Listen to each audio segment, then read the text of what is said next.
It's day 198. It's also November 20th, 2019, and we are in New River, Arizona. You ever wake up in the morning and ask yourself, what am I doing? And more importantly, why? Yeah, me too. Hi, my name's Craig, and this is my story. A story about life out there.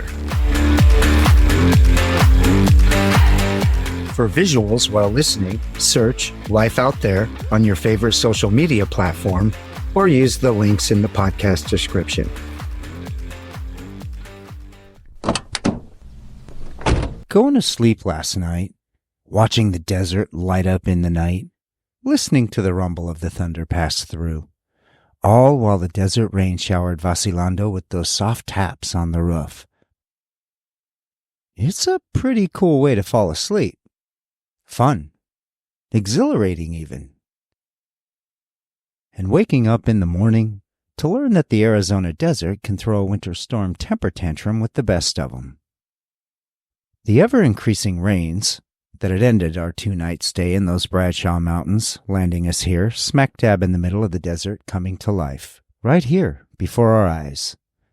But maybe coming to life isn't the term I'm looking for. I mean, the desert wasn't dead, far from it. But rather, the desert was patient. And it certainly was not done showing off for us just yet.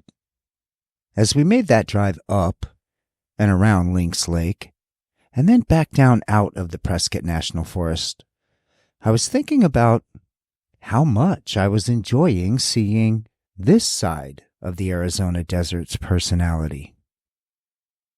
I realized that we had now spent over a month in the desert areas of Nevada, Arizona, and even brief brushes with the California portions of it.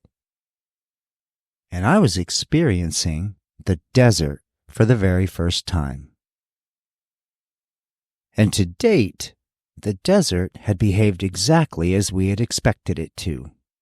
Those 50-degree nights, 70, maybe 80-degree days, and dry. Very dry. While we camped alongside washes from Beatty, Nevada to Stockton Hill Road and Lake Havasu, absorbing our surroundings, but imagining, wondering how that wash might behave under a different circumstance, or why it's even there for that matter. And then, in the span of just 24 hours, less really, as fluidly as swiping to the next photo on your phone, this desert had replaced imagination and wonder with reality. Watching the desert interact with rain is like watching time-lapse photography, but in real time. The washes, they come to life as rivers and creeks, providing pathways for the water to get where it needs to go. And you can sense that it somehow knows exactly where it's going. And it'll get there, regardless of obstacle, man-made or otherwise. And the recipient desert plants, well, they react knowingly. You can almost feel their root systems absorbing it below your feet as you watch their colors shift and brighten, deepening in hue while skin and leaves soften. And flowers appear on plants that 12 hours prior appeared dead and gone.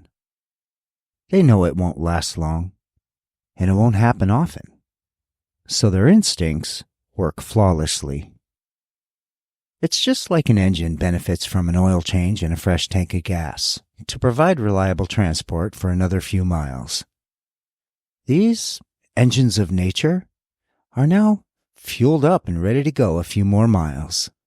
But nature and this desert know nothing of miles. They measure everything, instead, in time. And when measured by time, they go everywhere. And what about our address here, last night and this morning, in this place called New River?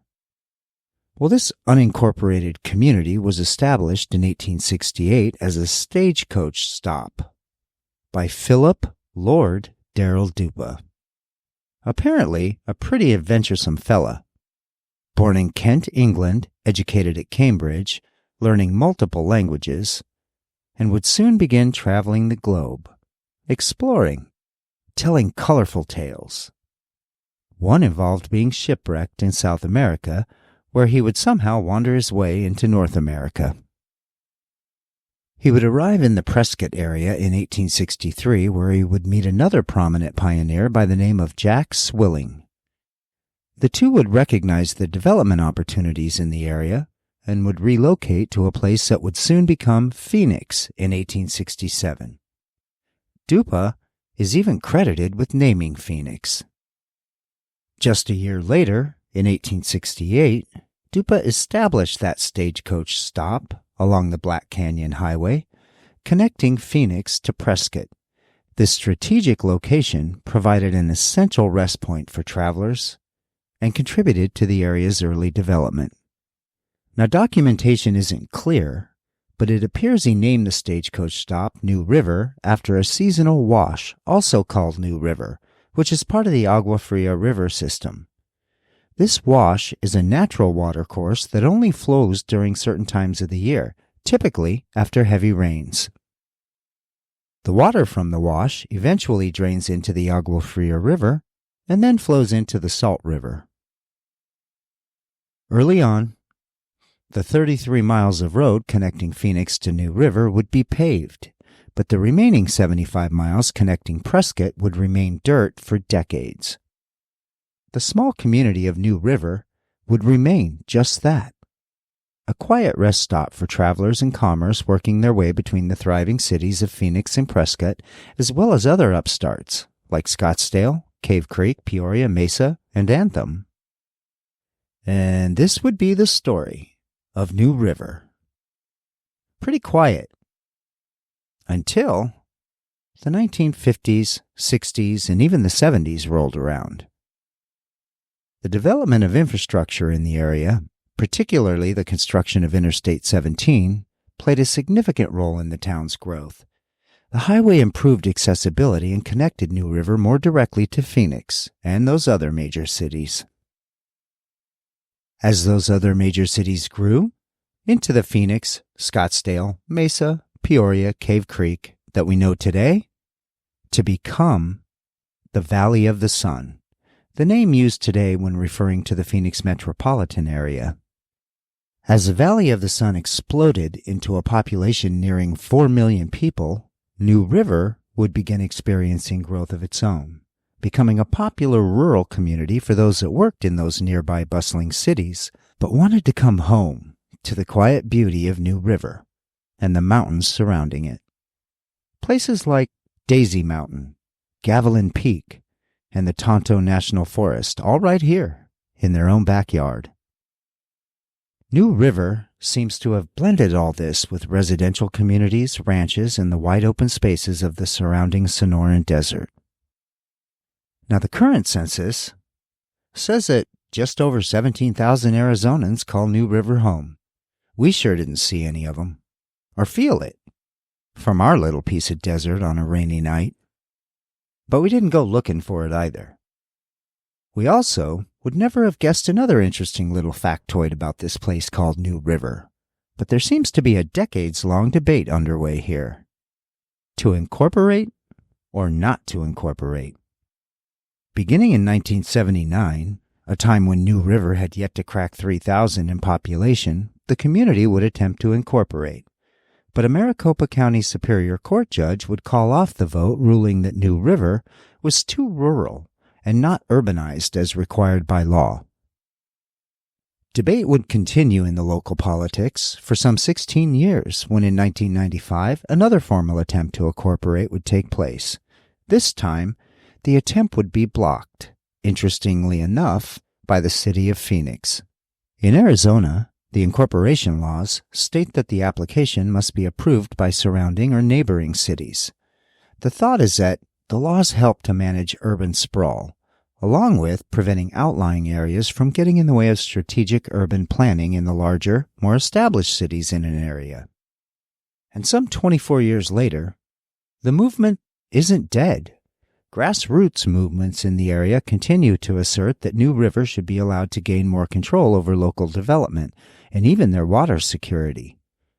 But it seems that as the area has grown, it becomes less and less likely that places like Phoenix, Peoria, and Scottsdale will sign off on the proposition. And even the community itself has become more divided. Some residents fear that incorporation would lead to higher taxes and even more development, while others believe that incorporation is essential to preserving the rural character of the town. All very interesting, for sure, to read and realize that as we just wandered through, admiring the scenery, that scenery that shifts with the rain and the season, and learning all of the other interesting and fun things one can experience in New River. Maybe a day of boating or kayaking at the Lake Pleasant Regional Park. Or maybe scoring tickets to the Phoenix Sunrise hot air balloon rides. I hear it's an amazing way to experience sunrise over the city of Phoenix and the 1.6 million folks that call it home. The ride, of course, takes you out over that Sonoran Desert for a one-of-a-kind view of this ever-changing landscape. Or maybe mountain biking is your thing. Well, they've got you covered there, too. The Scottsdale Mountain Biking Tour is a 3-hour trek on the desert trails that wander the desert between Scottsdale and New River. Or, get this, New River is home to the only museum in the world solely dedicated to musical instruments. Over 8,000 instruments on display here. And all of this, situated in this 100,387 square mile Sonoran Desert. So you know, if any place can hook you up on an amazing Jeep tour, New River can. And it does. The videos on YouTube make the sunset tours seem particularly awesome. One reads all this and would never guess that the folks that call New River home are debating every day on the best path forward for their special place. And I'm guessing that regardless of which side of the debate residents fall on, they all want the very best for the place they've chosen to call home. The sky was clearing as we pulled out of this little piece of desert for sale in New River. We stopped to fuel up just a mile or so up the road and then continued on, down this road they call the Carefree Highway. We could see Phoenix now, on the horizon. We had our spot reserved in Scottsdale for Thanksgiving, and while we were very much looking forward to the Thanksgiving holiday with friends and family, what we were not looking forward to were all those people, the crowds, the congestion. Ugh, the city. I think I might have actually even whispered under my breath to Dougie and Billie. We still got a couple days. Let's see what else we can find. There has to be a spot somewhere here in this desert that we can call home for a night or two more before we brave those millions of city dwellers. And there it was. Now I'm almost beyond being surprised at this point. I think I'm just pretty continuously grateful that no matter where we seem to find ourselves, if we just stay on the lookout, we almost always seem to find our next pretty amazing adventure and experience. This time, that opportunity came in the form of a pullout alongside this carefree highway. See, at this point, the rains over the past couple of days and the muddy roads that came from it had us pretty much convinced that we'd be confined to the pavement for the duration of our journey to Scottsdale. But here, things didn't look muddy. This particular desert road looked relatively unaffected by the rain, certainly no mud. That dried-out 2-lane still showed the cracked, dried-out desert floor that we'd come to know over the past few weeks. But something else caught my eye as well. The open gate and the 2-lane that appeared to meander endlessly back out into the desert. And that sign. The sign that clearly stated, "No trespassing." At first, yep, that was disheartening. But just below that, the sign continued with Arizona Trust, a bunch of legal mumbo-jumbo, and a website. Back inside Vacilando for a quick ham sandwich and some reading. Around 30 minutes and $15 later, we were the proud owners of an annual permit allowing us access to over 9 million acres of the Arizona Trust. It's state land. See, here's a quick deal, and another pretty cool offering in Arizona. BLM land, the Bureau of Land Management, those federal lands are open to public use without permit across many states. In Arizona, there are just over 12 million acres of BLM land, but the Arizona Trust offers another 9 million acres of Arizona. Fork over your $15 each year. That revenue, just FYI, goes primarily to the educational system in the state, and you get to use over 21 million acres of land to explore, hike, camp, just basically enjoy in Arizona. This also means that Arizona is the third largest in the nation, behind only Alaska and Nevada, when it comes to giving us space, a piece of the country, to enjoy and appreciate, all devoid of the trappings of development. Another interesting side note, if you want to round out the top 5 in this category, add Oregon and California to the list. So Dougie and I would take another quick walk, this time permit in hand through that gate, carefully examining that 2-track, inspecting, making sure there were no muddy surprises waiting for us, and ample opportunity to turn around and get back to the pavement if needed. Vacilando has always done us proud, but he's no four-wheeling side-by-side mudding machine, and we did not want to see what a roadside assistance call might look like if we had to have Vacilando and his 15,000 pounds drug out of the mud of the Arizona desert after a monsoon, even if the forecast wasn't calling for one. And after being satisfied with our inspection, one more time, we were headed into the desert, the pavement behind us, the mountains of the Tonto National Forest in front of us, and a city called Phoenix, far off in the distance to our right. We were quite a few miles in, the carefree highway deep in our past and out of sight, the horizon to our right just beginning to flicker with the evening lights of Phoenix, and the sun setting behind us, when we came upon our next address, a wide open space devoid of rocks or any other obstacles. So we pulled out around, positioning those horizons just right.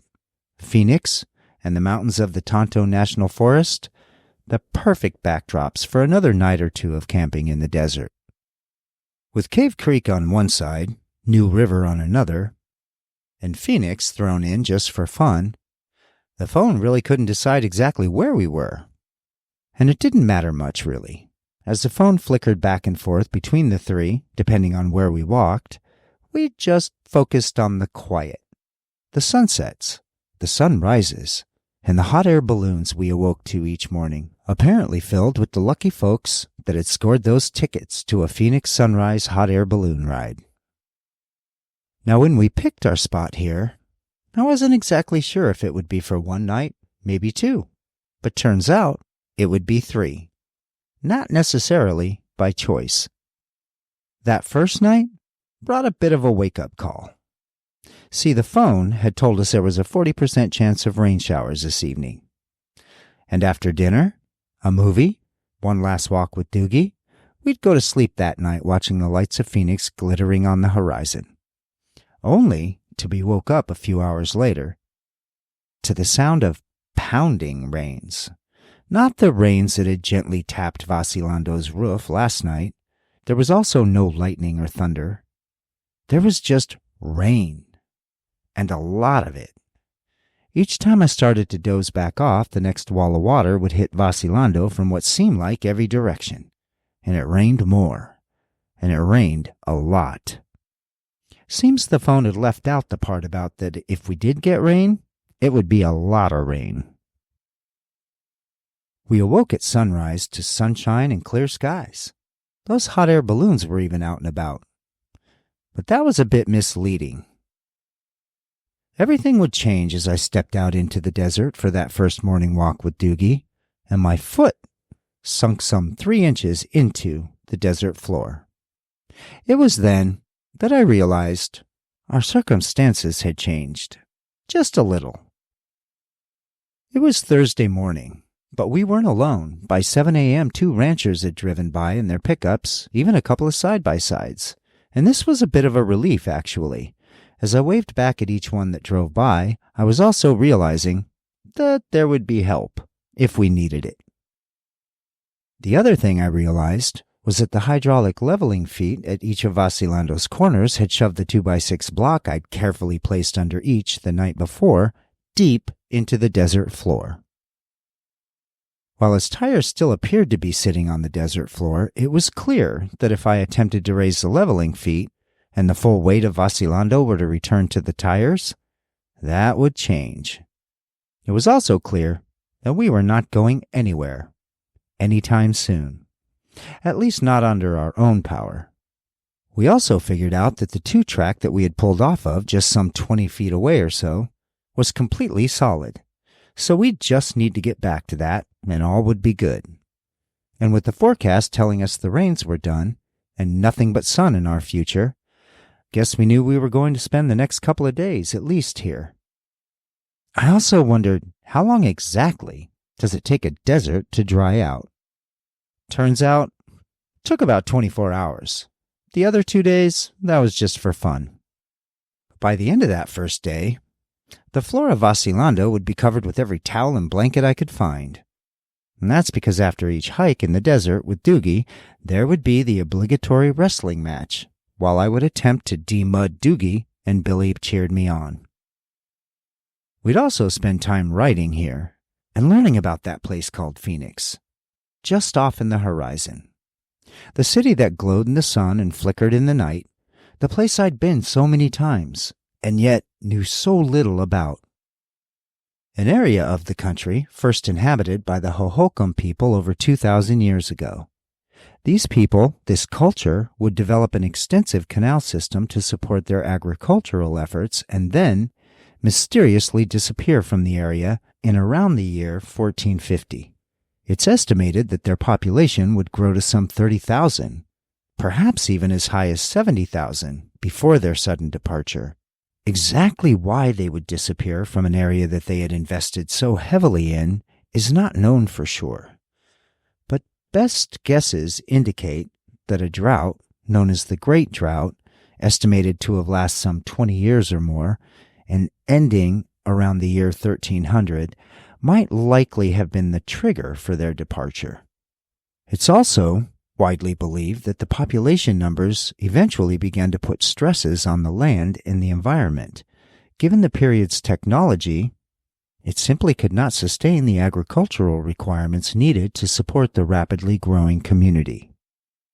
But after the disappearance of the Hohokam people, the area would become home to various Native American tribes, some thought to be descendants of the Hohokam people, and many of them would continue to use and maintain some of the Hohokam people's irrigation canals. The 16th century would introduce Spanish explorers to the area, but these folks never established permanent settlements. But the Mexican explorers would, adding the area to the Mexican territory after gaining independence from Spain in 1821. In the span of just 33 years, the treaty signed that ended the Mexican-American War would deliver part of Arizona to the U.S., and finally, the U.S. would acquire the rest of the territory in 1853 as a result of the Gadsden Purchase. The point of that acquisition was to facilitate the construction of a southern transcontinental railroad. And by the mid-19th century, American settlers were arriving in the area, including those 2 guys I'd learned of earlier. That adventuresome lord from England, Dupo, would proclaim the town Phoenix in 1868, but the city would not be incorporated until 1881.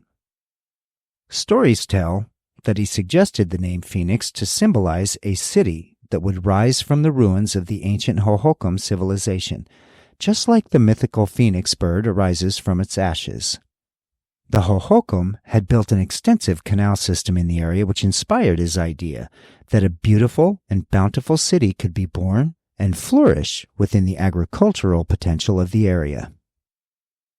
And it turns out, that British guy called it pretty good. 151 years later, Phoenix is the 5th largest city in the nation by population. The city grew rapidly due to its agricultural potential, relying on the 5 C's: cotton, citrus, cattle, climate, and copper. It became the capital of the Arizona Territory in 1889, and post-World War II Phoenix experienced significant growth partly due to the advent of air conditioning and an influx of high-tech industries nearing the 20th century. The city still grows at a rate of nearly 1% annually, so apparently, folks really want to live here. A lot of folks. Which explains why the city has found itself ranked as the fastest-growing city in the country many times, since its rise from the ashes of that ancient Hohokam civilization. And Phoenix spans nearly 518 square miles, making it the 11th largest city in the country in landmass. And that Valley of the Sun, the Phoenix metropolitan area, has grown to nearly 5 million residents, making that the 10th largest metropolitan area in the nation. So our night or two out on this piece of Arizona trust land that had turned into 3. Why's that? I wondered, as I pulled back out onto the pavement of that carefree highway. Had we dodged a bullet? A situation that had easily gone way beyond wrong. Or had our adventure, the universe, yet again, decided not only where we would be, but this time, how long we'd be there.